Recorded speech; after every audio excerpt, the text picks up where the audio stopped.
Dry dock के साथ में शुरू हुआ था 1774 में। तो आज 250 साल, ये हमारा 250वां साल है जिसमें कंपनी सक्सेसफुली सिर्फ सर्वाइव ही नहीं की है, बहुत प्रॉस्पर की है। और आज की डेट में ये एक $1 बिलियन की कंपनी है रेवेन्यूज़ के हिसाब से। मज़गांव डॉक शिपबिल्डर्स ही एक ऐसी कंपनी है, एक ऐसा शिपयार्ड है जिसका प्रूवन ट्रैक रिकॉर्ड है डिस्ट्रॉयर्स बनाने के लिए और सबमरीन्स बनाने के लिए। और कोई भी कंपनी भारत में डिस्ट्रॉयर्स एंड सबमरीन्स नहीं बनाता है। अगर रिसेंट ईयर्स में देखें तो हमने 2017 से लेकर के 2022 के बीच में, जो कि एक पीरियड था जिसमें कोविड भी था, ऑक्सीजन की शॉर्टेज भी थी, ग्लोबली चिप शॉर्टेज भी थी, पर हमने एक के बाद एक 5 सबमरीन्स पनडुब्बियाँ इंडियन नेवी को सुपुर्द की हैं। पिछले 3 साल में 2021, 2022 और 2023 हर साल हमने एक एक डिस्ट्रॉयर भी नेवी को सुपुर्द किया है। इसके पहले भी हमने डिस्ट्रॉयर्स बनाए हैं, सबमरीन्स बनाई हैं। और डिस्ट्रॉयर्स किसी भी नेवी के सबसे अग्रणी प्लेटफॉर्म होते हैं जो कॉम्बैट वर्दी। तो जो हमने अभी लेटेस्ट डिस्ट्रॉयर डिलीवर किया है, जो कि 26 दिसंबर को नेवी ने कमीशन किया है ऑनरेबल रक्षा मंत्री जी की प्रेजेंस में, और ऑनरेबल रक्षा मंत्री श्री राजनाथ सिंह जी और honourable chief minister of Maharashtra Shri Eknath Shinde ji इस फंक्शन में उपस्थित थे।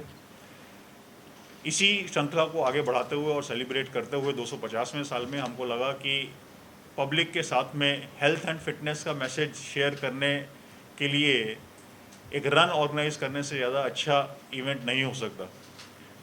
और इस रन की सफलता के ऊपर में निर्भर करता है कि हम आगे भी इसी तरह के इवेंट हर साल लेकर के आते रहेंगे। सर, एक सवाल है मेरा कि जैसे उस दिन रक्षा मंत्री भी जब स्पीच बोले तो उन्होंने कहा था कि आजकल समंदर में हलचल बहुत बढ़ गई है, तो जिम्मेदारियां भी आप लोगों की बढ़ गई होगी। जैसे कि आपने कुछ प्रोजेक्ट्स का जिक्र किया कि आने वाले दिनों में, तो जो प्रोजेक्ट्स हैं उनको थोड़ा सा डिटेल में बताएंगे, कौन कौन से अपकमिंग प्रोजेक्ट्स हैं, कब तक डिलीवर हो जाएगा, और जिस तरह अभी वर्तमान स्थिति है समंदर में, पिछले 35 दिनों में 30 अटैक्स हुए, तो ये हमारी जो नेवी की स्ट्रेंथ है वो कितना उससे बढ़ जाएगी? देखिए, आज की डेट में मज़गांव डॉक शिपबिल्डर्स 3 बड़े प्रोजेक्ट एग्जीक्यूट कर रहा है। सबसे पहले है प्रोजेक्ट 75, जिसमें 6 सबमरीन्स बनाने का है, स्कॉर्पिन फ्रांस के साथ में कोलैबोरेट करके। 5 पनडुब्बी हम ऑलरेडी डिलीवर कर चुके हैं, और एक जो लास्ट है उसमें ऑलमोस्ट कंप्लीशन की तरफ है और जल्दी ही डिलीवर कर देंगे। इसमें फर्दर प्रोग्रेस में ये है कि इसी का 3 सबमरीन्स फॉलो ऑन के हिसाब से उसका डिस्कशन नेवी के साथ में चल रहा है, जिसके लिए MDL ने अपनी बिड सबमिट की है। और मुझे लगता है टेक्निकल डिस्कशंस के बाद में और प्राइस नेगोशिएशंस के बाद में ये ऑर्डर जल्दी ही फाइनलाइज हो जाएगा। जहाँ तक शिप्स का सवाल है, जहाज़ों का सवाल है, उसमें हम प्रोजेक्ट 15 ब्रावो एग्जीक्यूट कर रहे हैं, जो कि 4 नंबर डिस्ट्रॉयर्स का प्रोजेक्ट है, जिसमें से हमने 3 डिस्ट्रॉयर्स डिलीवर किए हैं 2021 में, 2022 में, 2023 में। और ख़ास बात यह है कि ये तीनों ही डिस्ट्रॉयर्स जो हमने नेवी को डिलीवर किए हैं, ये कॉन्ट्रेक्चुअल डिलीवरी पीरियड से पहले डिलीवर किए हैं। जो तीसरा जहाज़ है वो लगभग 5 महीना पहले हमने डिलीवर किया है। और इसी श्रृंखला में एक चौथा जहाज़ है जो हम 2024 में डिलीवर करने का प्लान करते हैं। इसके अलावा प्रोजेक्ट 17 अल्फ़ा के अंतर्गत हमारे पास में 4 फ्रिगेट्स हैं, जिसकी डिलीवरी 2024 से शुरू होगी और लगभग हर साल एक एक फ्रिगेट का डिलीवरी होगा। ये करंट प्रोजेक्ट्स की बात है। कुछ नए प्रोजेक्ट्स जिनकी चर्चा चल रही है, उसमें फ्रिगेट्स के हिसाब से 17 अल्फ़ा का फॉलो ऑन प्रोजेक्ट 17 ब्रावो का डिस्कशन चल रहा है। मुझे लगता है ये जल्दी फाइनलाइज होगा। और इसके अलावा नेक्स्ट जनरेशन डिस्ट्रॉयर्स का है। नेक्स्ट जनरेशन डिस्ट्रॉयर्स का भी रिक्वायरमेंट है इंडियन नेवी को। क्षमता के हिसाब से मज़गांव डॉक शिपबिल्डर सबसे कैपेबल शिपयार्ड है नेक्स्ट जनरेशन डिस्ट्रॉयर्स को बनाने के लिए। जब ये प्रपोजल फर्म अप होकर के आगे आएगा तब मालूम चलेगा कि वो नॉमिनेशन बेसिस पर है या कम्पिटिटिव बेसिस पर है। तो कुछ समय लगेगा। जहाँ तक नेवी का रिक्वायरमेंट है, नेवी ने जो पब्लिकली साझा किया है उसमें 2035 तक नेवी का टारगेट है कि 175 जहाज़ अवेलेबल होने चाहिए।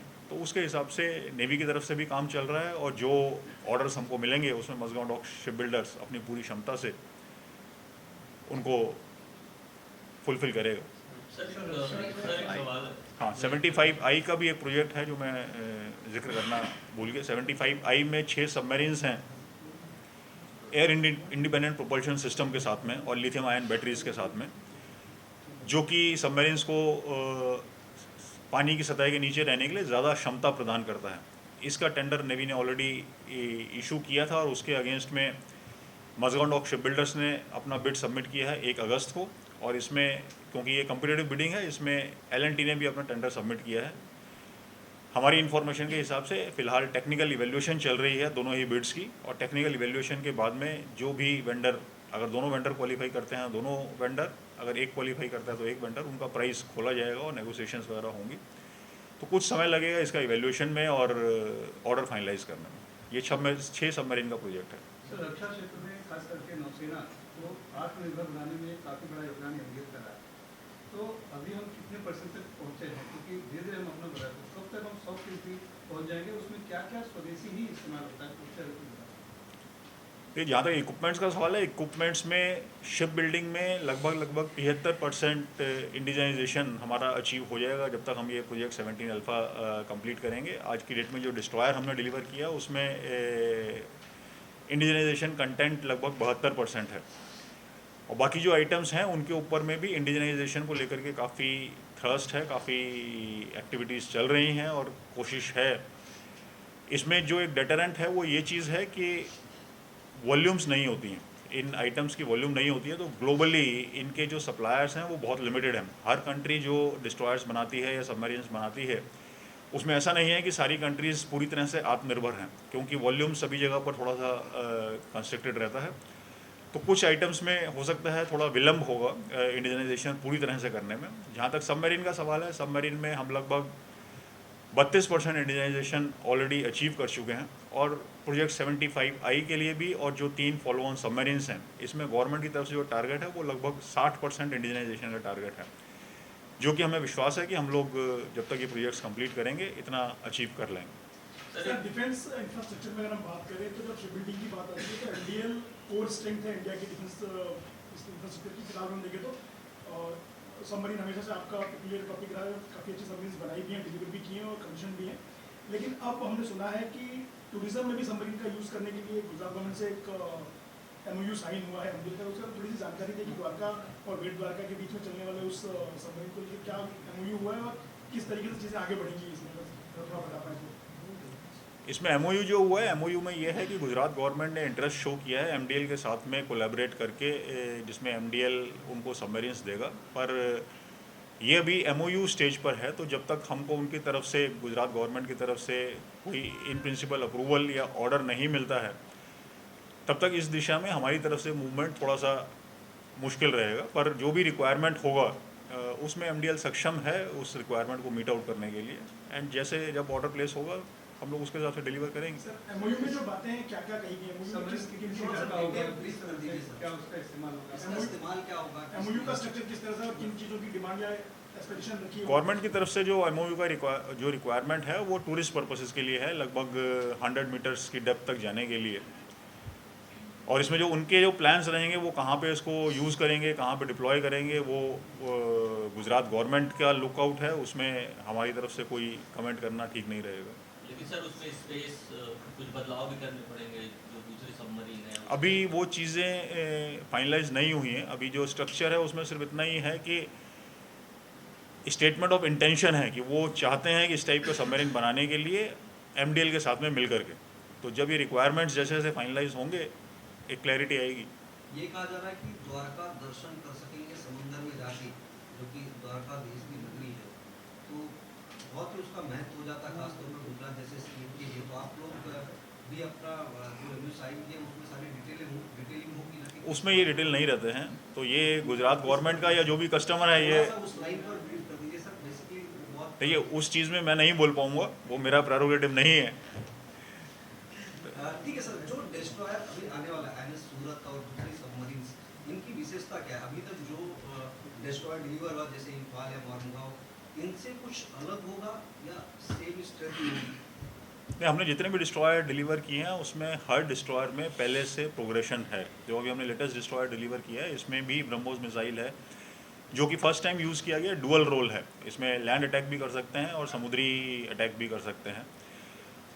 तो हर नए डिस्ट्रॉयर की कैपेबिलिटीज़ पहले डिस्ट्रॉयर से बढ़ कर के रहती हैं। तो वेपन सिस्टम्स में, सेंसर्स में, कम्युनिकेशन में, उसकी कैपेबिलिटीज़ में, सभी में प्रोग्रेस होती है। इसी वजह से हम जब बात करते हैं कहीं कहीं पर ये भी चीज़ डिस्कस की जाती है कि प्लेटफॉर्म्स की डिलीवरी में डिले रहता है, तो वो एक सही पर्सपेक्टिव में समझने की ज़रूरत है।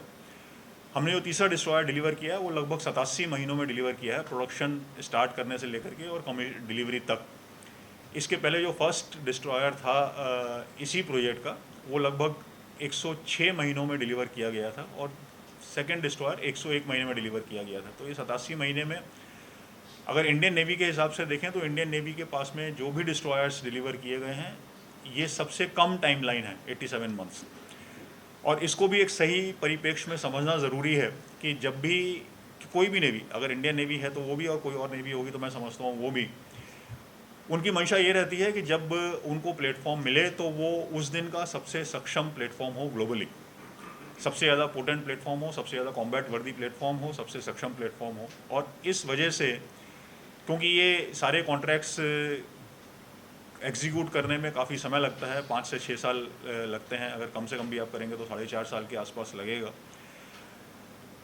इतने समय में ग्लोबली काफ़ी चेंजेस हो जाते हैं वेपन्स अवेलेबिलिटी में, सेंसर्स अवेलेबिलिटी में, दूसरी कंट्रीज़ की मारक क्षमता में। इस वजह से जब ये प्रोजेक्ट एग्जीक्यूट होते हैं तो साथ साथ ही इवॉल्व होते रहते हैं कि इसके इक्विपमेंट फिट डिज़ाइंस में चेंजेस आते रहते हैं। तो ये डिज़ाइन एक फ्रोज़न डिज़ाइन नहीं होता जिस दिन आपको ऑर्डर मिलता है। अगर आपको जो ऑर्डर मिलता है उसी दिन अगर ये डिज़ाइन फ्रोज़न डिज़ाइन हो तो आप काफ़ी कम समय में इसको एग्जीक्यूट कर सकते हैं। पर क्योंकि ग्लोबली सारे विश्व में नए नए डेवलपमेंट्स होते रहते हैं, चेंजेस आते रहते हैं, हमारे अपने कंट्री में भी DRDO के द्वारा वेपन्स में चेंजेस होते रहते हैं, उस हिसाब से डिज़ाइन में भी चेंजेस होते हैं। तो वो एक लेटेस्ट प्लेटफॉर्म नेवी को मिलता है जब जिस दिन भी डिलीवर होता है। इस वजह से थोड़ा सा इसके टाइमलाइंस थोड़े से लंबे रहते हैं। सर, INS इल्फान पहला ऐसा डिस्ट्रॉयर है जिसमें कि महिला नौसैनिक और अफसरों के लिए एकोमोडेशन की व्यवस्था की गई, डिजाइन कर सकते हैं। यस, तो क्या सबमरीन में भी आगे इस तरह की कुछ व्यवस्था की जाएगी? फ़िलहाल ये डिस्कशन स्टेज पर नहीं है सबमरीन में, बट जैसा रिक्वायरमेंट नेवी की तरफ से रहेगा उस टाइप के प्रोविजंस ज़रूर किए जाएंगे। सिंघल सर, आपने डेवलपमेंट की बात की, जिस तरह से अभी प्रेजेंट टाइम में रेड सी से लेकर अरेबियन सी में सिचुएशन है, तो आप लोगों का भी कुछ ऐसा प्रेशर या कोई सी इंटरनल ऐसी कोई बातचीत चल रही है कि जो भी प्रोजेक्ट्स है थोड़ा जल्दी डिलीवर करने की कोशिश करें? हालांकि जो इम्फाल था आप लोगों ने जो समय सीमा थी उसके पहले डिलीवर किया, लेकिन बाकी के जो प्रोजेक्ट्स हैं वो समय से पहले डिलीवर करें। इस स्टेज पर कोई बातचीत, ऐसी कोई चर्चा?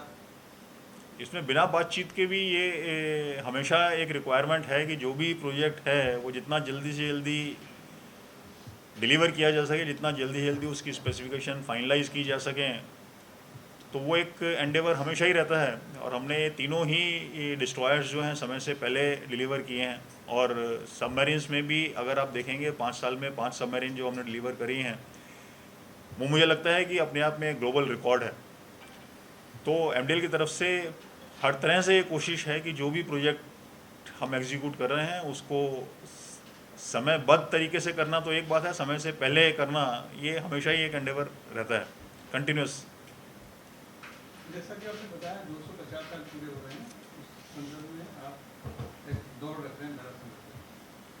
यही क्यों आपने चुना है, जबकि जो इतना आपका ऐतिहासिक प्रगति क्षेत्र है, इतना आपने काम किया है, इस तरह का कुछ एग्जीबिशन या उस तरह कुछ चीज़ें कर सकते हो, आपने मैराथन क्यों किया?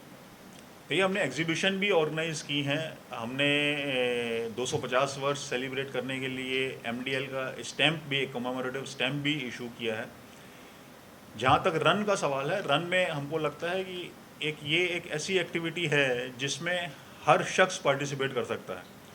इसमें किसी तरह की आपको कोई इन्वेस्टमेंट नहीं चाहिए, ज़्यादा प्रैक्टिस भी नहीं चाहिए। आपकी हर कैटेगरी के रनर्स, हर कैटेगरी के शख्स इसमें पार्टिसिपेट कर सकते हैं। जो कि आपके रेगुलर रनर हैं उनके लिए ये एक अपॉर्चुनिटी है। अगर मैं इस पर्टिकुलर रन की बात करूं तो अगर जो रेगुलर रनर्स हैं उनके लिए ये एक अपॉर्चुनिटी है अपना पर्सनल बेस्ट रजिस्टर करने का, क्योंकि ये एक बहुत ही फ्लैट सरफेस है, लीनियर सरफेस है।